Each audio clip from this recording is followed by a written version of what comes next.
তুই না বিয়ের মালা পরতে চেয়েছিলি, এই যে তোকে আমি জুতার মালা পরিয়ে দিলাম। তোর না অনেক ইচ্ছে ছিল আমার হাত থেকে তুই ফুলের মালা পরবি, তোকে আমি জুতার মালা পরিয়ে দিলাম। আজকে আমি মুচি বলে বাড়িতে ডেকে নিয়ে এভাবে অপমান করছেন। একদিন দেখবেন আমার কাছে বাড়ি, গাড়ি, টাকা পয়সা সব কিছু থাকবে। বাবা দীপ্ত, তুমি আমারে আর আমার মায়ের একটু সাহায্য করো। আরে আপনার এই অবস্থা কি করে হলো?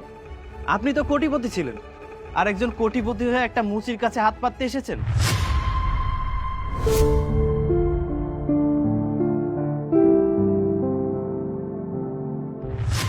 এই মুচি, আমার এই চামড়ার ছানাল ভালো করে কালার করে দে তো। আচ্ছা চেয়ারম্যান সাহেব, আপনার জুতাটা খুলে দিন, আমি কালি করে দিচ্ছি। তুই সামান্য মুচি হয়ে কি বললি আমার পায়ের জুতা খুলে দিতে? না, আমি এখানে পা রাখবো, তুই কালি করে দিবি। কালি কর। ঠিক আছে চেয়ারম্যান সাহেব। এই যে কি করলি তুই? আরে এই কালি দিয়ে আমার পায়ে জামাটা নষ্ট করে দিলি। চেয়ারম্যান সাহেব বিশ্বাস করুন, আমি ইচ্ছা করে কালি লাগাইনি। আমি তো আপনাকে আগেই বলেছিলাম জুতাটা খুলে দিন, কিন্তু আপনি তো দিলেন না। আপনি আমার কথা শুনলেন না, আর তার জন্যই ভুল করে আপনার পাজামাটায় কালি লেগে গেল। এই মতির বাপ, আমি এই এলাকার চেয়ারম্যান, আমার সামনে ভয়ে কেউ কথা বলতে পারে না, আর তুই সামান্য মুচি হয়ে আমার মুখের উপর কথা বলিস। আমি কি করলাম চেয়ারম্যান সাহেব? যেটা সত্যি সেটাই তো বললাম, আর আপনি আমাকে এমনভাবে মারলেন। চেয়ারম্যান সাহেব আমি মুচি বলে কি মানুষ না? এই মতির বাচ্চা, একদম চুপ। তুই আমার দামি পায়জামাটা নষ্ট করে ফেলেছিস, এর জরিমানা তোর দিতে হবে। চেয়ারম্যান সাহেব দয়া করুন, আমি আপনার পায়ে পড়ছি, আমি জরিমানা দিতে পারবো না চেয়ারম্যান সাহেব। আমার বাড়িতে কিস্তির লোক আসবে, ওদের টাকা না দিতে পারলে সব কিছু নিয়ে চলে যাবে। দয়া করুন চেয়ারম্যান সাহেব। এই ফকিন্নির বাচ্চা, তুই আমার পাথর লিখা পাচার, তোর শরীর দিয়ে দুর্গন্ধ বেরোচ্ছে, পাচার বলছি। ঠিক আছে চেয়ারম্যান সাহেব, আমি আপনার পা ছেড়ে দিচ্ছি, কিন্তু আমি আপনার জরিমানা দিতে পারবো না। এই জরিমানা তো করবোই, দে টাকাগুলো দে। চেয়ারম্যান সাহেব আপনি এই মুচির পেটে লাথি দিয়ে টাকাগুলো সব নিয়ে চলে গেলেন। কি দোষ ছিল আমার যে আমার এত বড় ক্ষতি করলেন? আপনি যে ক্ষমতার অহংকারে দাপট দেখাচ্ছেন, একদিন সেই দাপট আপনার থাকবে না, শেষ হয়ে যাবেন আপনি।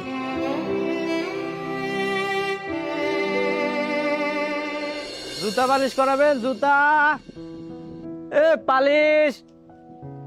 এই এই এই জুতা পালিশ, দাঁড়াও দাঁড়াও, আমার জুতাটা একটু পালিশ করে দাও তো। আরে দীপ্ত, এসব আমি কি দেখছি? তুমি রাস্তায় রাস্তায় ঘুরে মুচির কাজ করছো। তুমি না আমাকে বলেছিলে তুমি কলেজে পড়াশোনা করো, তোমার ভালো একটা বিজনেস আছে। আর এসব আমি কি দেখছি? হায় আল্লাহ, আমার মাথা তো এখন কেমন যেন ঘোরাচ্ছে। আসলে অতই, আমি তোমাকে সবকিছু বুঝিয়ে বলছি। থাক, তোমাকে আর কিছু বলতে হবে না। আমি খুব ভালো করে বুঝতে পেরেছি যে এটাই তোমার আসল পরিচয়। আর তুমি একজন সামান্য মুচি, আর এই মুচিটাকে বিয়ে করার জন্য আমি পাগল হয়ে গেছি। ছি! হ্যাঁ আমি মুচি, আমার বাবা নেই, মাথার উপরে ছাদও নেই, পড়াশোনার পাশাপাশি সংসার চালানোর জন্য আমার এই মুচির কাজ করতে হয়। কিন্তু বিশ্বাস করো, আমি একটা চাকরি পেয়ে গেলেই মুচির কাজ ছেড়ে দেবো। শোনো, কথায় আছে না, কাক যতই ময়ূরের পাখনা লাগাক না কেন, ময়ূর কখনো হতে পারে না। ঠিক তেমনি একজন মুচিও কখনো কোটিপতি হতে পারবে না। অতএব তুমি এমন করো না, আমাদের এতদিনের সম্পর্ক ভেঙে দিও না প্লিজ। আচ্ছা আচ্ছা, এই মুচির বাচ্চা, তুই আমার হাত ধরলি কেন? তুই আমার পরিচয় জানিস? আমি একজন চেয়ারম্যানের মেয়ে, আর একজন চেয়ারম্যানের মেয়ের হাত তুই এভাবে ধরে থাকবি?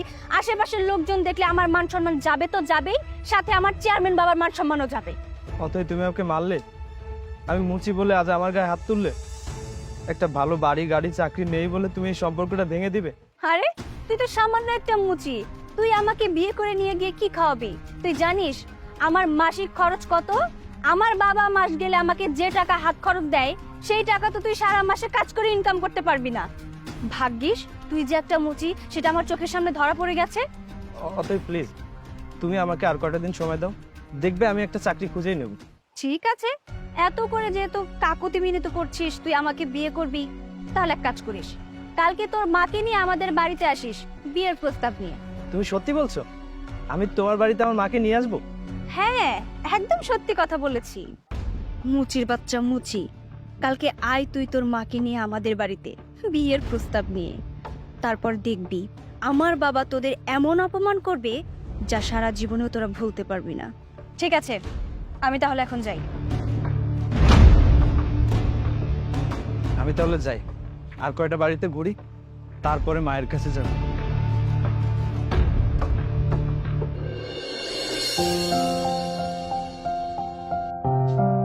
এই দাঁড়া, এই মুচির বাচ্চা, তোর কত বড় সাহস, তুই আমার বাড়ির মধ্যে ঢুকে পড়েছিস? তোকে ঢুকতে দিল কে? অথই উনি কে? উনি কে মানে? ওনার বাড়িতে এসে জিজ্ঞেস করছে উনি কে? উনি হচ্ছে আমার বাবা, চেয়ারম্যান হাসান চৌধুরী। অতই, তুই কি এই ছেলেটাকে চিনিস নাকি? হ্যাঁ বাবা, চিনি। এই মুচিটা নাকি আমাকে ভালোবাসে, তাই এই জন্য আমাদের বাড়িতে এসেছে বিয়ের প্রস্তাব নিয়ে। তাই নাকি? তাই আমার পোলার লগে আপনার মাইয়ার বিয়ের প্রস্তাব আনছি। এই ফকিন্নি, তুই কি বললি? তোর মুচি ছেলের জন্য আমার মেয়ের সাথে বিয়ের প্রস্তাব নিয়ে এসেছিস? এই, তোর ছেলে কি যোগ্যতা আছে? তোর ছেলে তো সারাদিন রাস্তায় বসে মানুষের জুতা পরিষ্কার করে, আর আমি হচ্ছে এই এলাকার চেয়ারম্যান। আমার মেয়ের বিয়ে দেবো কোটিপতি ছেলের সাথে। আপনি কিন্তু আমাকে অপমান করতেছেন। আমার পোলায় মুসি হইলেও পড়ালেখায় ভালো, ভবিষ্যতে সে একটা ভালো চাকরি পাইবো। এই ফকিন্নি, তোর ছেলেকে কে চাকরি দেবে? তোর ছেলেকে কেউ চাকরি দেবে না। এই জানিস আমার মেয়ের প্রতিদিন হাত খরচ কত? আমার মেয়ের ড্রেসের দাম কত? জুতার দাম কত? আমার মেয়ের প্রতি মাসে 50 থেকে 60,000 টাকা হাত খরচ। তোর ছেলের শখ জেগেছে আমার মেয়েকে বিয়ে করার। তোর ছেলের তো জীবনে কোনোদিন এত টাকা চোখেও দেখবে না। অথই, তোমার বাবা তোমার সামনে আমাকে আর মাকে অপমান করছে আর তুমি হাসছো? তাই মুচি, আমার বাবা তো শুধুমাত্র তোকে অপমানই করেছে। তোর মায়ের তো সাপ কপালের ভাগ্য যে তোর মায়ের সামনে আমার বাবা তোকে জুতা পিটা করেনি। আর শোন, তোর এত সাহস হয় কি করে যে তুই আমাকে বিয়ে করবি? অথই, তুমি কিন্তু কাজটা একদমই ঠিক করছো না। আমাকে আর আমার মাকে বাড়িতে ডেকে এনে অপমান করছো। অপমান? অপমানের তো এখন পর্যন্ত কিছুই দেখিসনি। এবার দেখবি যে অপমান কাকে বলে, কত প্রকার ও কি কি। Just wait.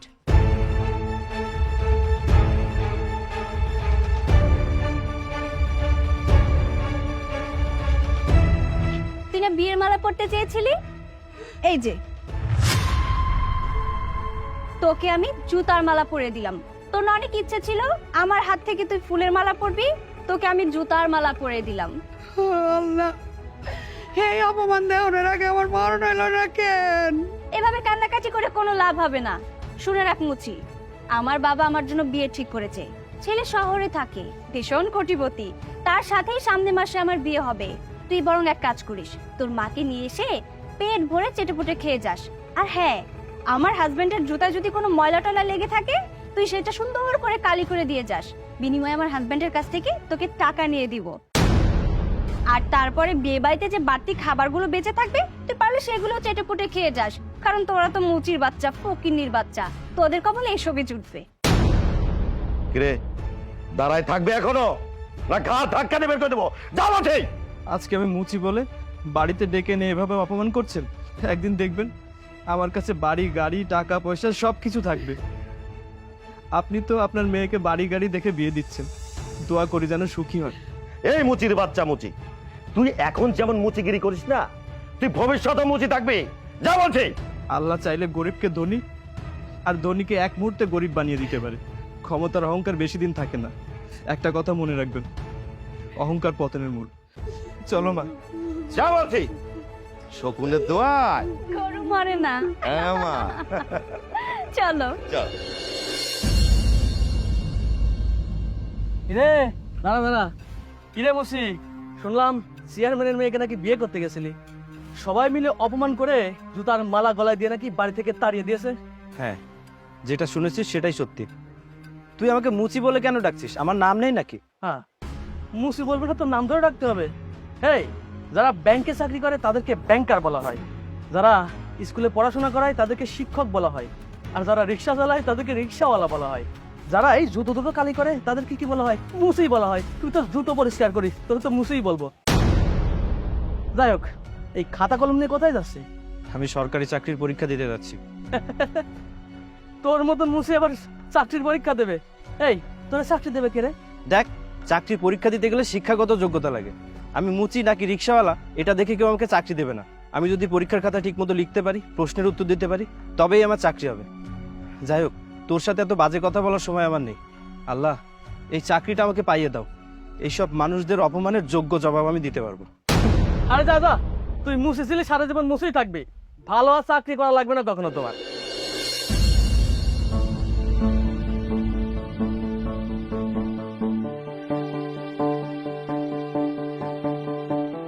বাবা,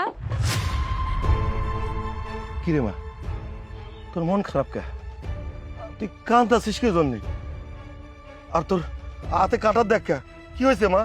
বাবা, তোমার জামাই একটা অন্য মেয়ের সাথে পরকীয়া করে, আর আমি এটার প্রতিবাদ করেছিলাম বলে আমাকে ডিভোর্স দিয়ে ঘর থেকে ধাক্কা মেরে বের করে দিয়েছে।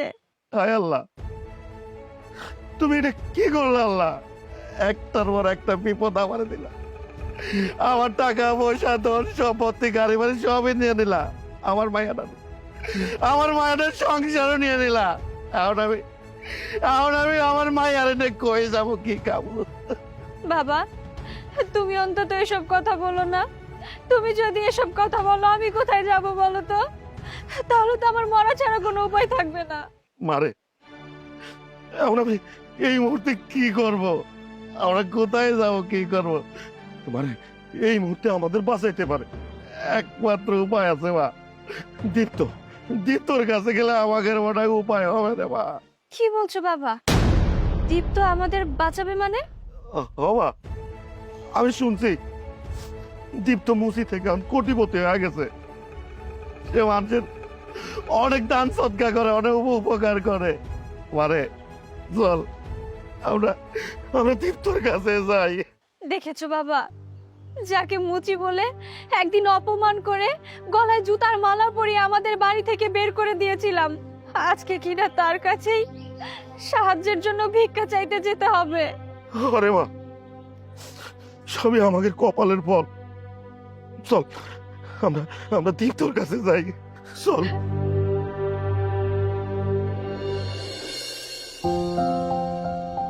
কি ব্যাপার মা, ড্রাইভার এখন আসছে না কেন?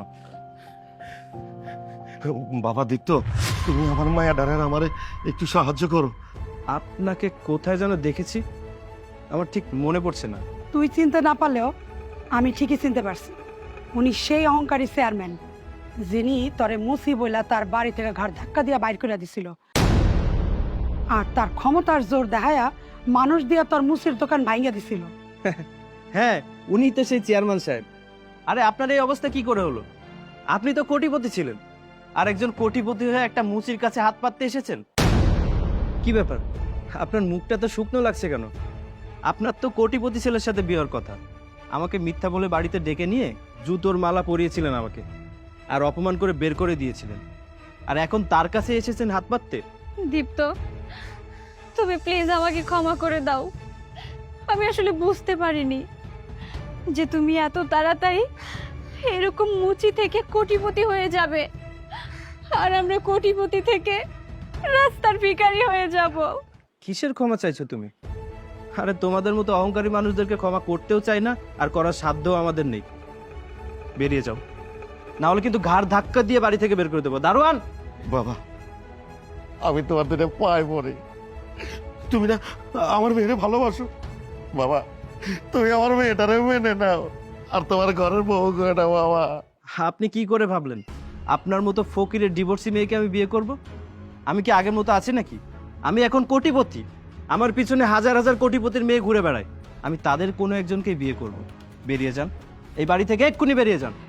দাঁড়ান, আমার বাড়িতে ফকির নিয়ে আসলেও খালি হাতে যায় না। খোকা, ওনারে কিছু টাকা দিয়ে দে। ঠিক আছে, দিচ্ছি।